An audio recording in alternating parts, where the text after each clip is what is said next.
નવી સિવિલ હોસ્પિટલમાં દર્દીઓની સેવા સાથે ધાર્મિક અને આધ્યાત્મિક ભાવનાનો માહોલ ઊભો થાય તેમજ દર્દીઓ જલ્દી સાજા થાય અને દુઃખ દૂર થાય તેવી આસ્થા સાથે છેલ્લા 35 વર્ષથી નવી સિવિલના વિવિધ વોર્ડ તથા વિભાગોમાં વિઘ્નહર્તાની સ્થાપના કરવામાં આવી છે। ત્યારે આ વર્ષે પણ સિવિલના ગણેશોત્સવ અંતર્ગત શ્રીજીની આરતીમાં મેયર દક્ષેશ માવાણી સહભાગી થયા હતા।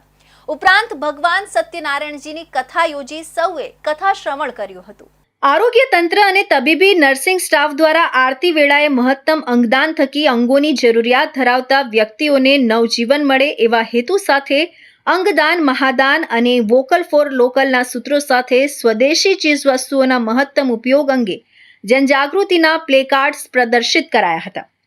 આ પ્રસંગે ગુજરાત નર્સિંગ કાઉન્સિલના ઉપપ્રમુખ ઇકબાલ કડીવાલાએ જણાવ્યું કે અંગદાન ચેરિટેબલ ટ્રસ્ટના પ્રણેતા દિલીપ દાદા દેશમુખના વડપણ હેઠળ રાજ્યમાં અંગદાન પ્રવૃત્તિ વેગવાન બની છે અને બ્રેન્ડેડ થવાના કિસ્સામાં મહત્તમ અંગદાન થાય એવા સરાહનીય પ્રયાસો કરવામાં આવી રહ્યા છે।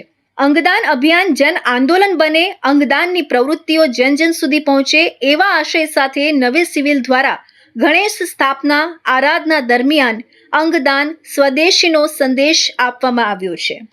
છેલ્લા 35 વર્ષથી સિવિલ હોસ્પિટલ દ્વારા ગણપતિ બાપાની બેસાડવામાં આવે છે।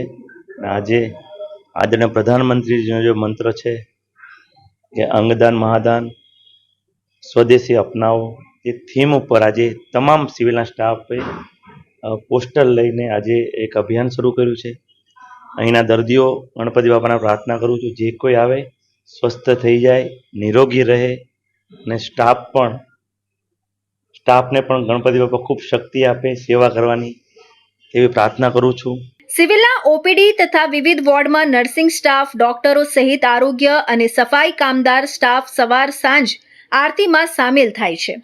શ્રદ્ધા, રાષ્ટ્રપ્રેમ અને ભારતીય સંસ્કૃતિના મૂલ્યોને જાળવી રાખી સિવિલના ગણેશોત્સવ હિન્દુ, મુસ્લિમ, ખ્રિસ્તી એમ તમામ ધર્મના લોકો જોડાઈને સર્વધર્મ સંભાવનો સંદેશ પણ આપે છે।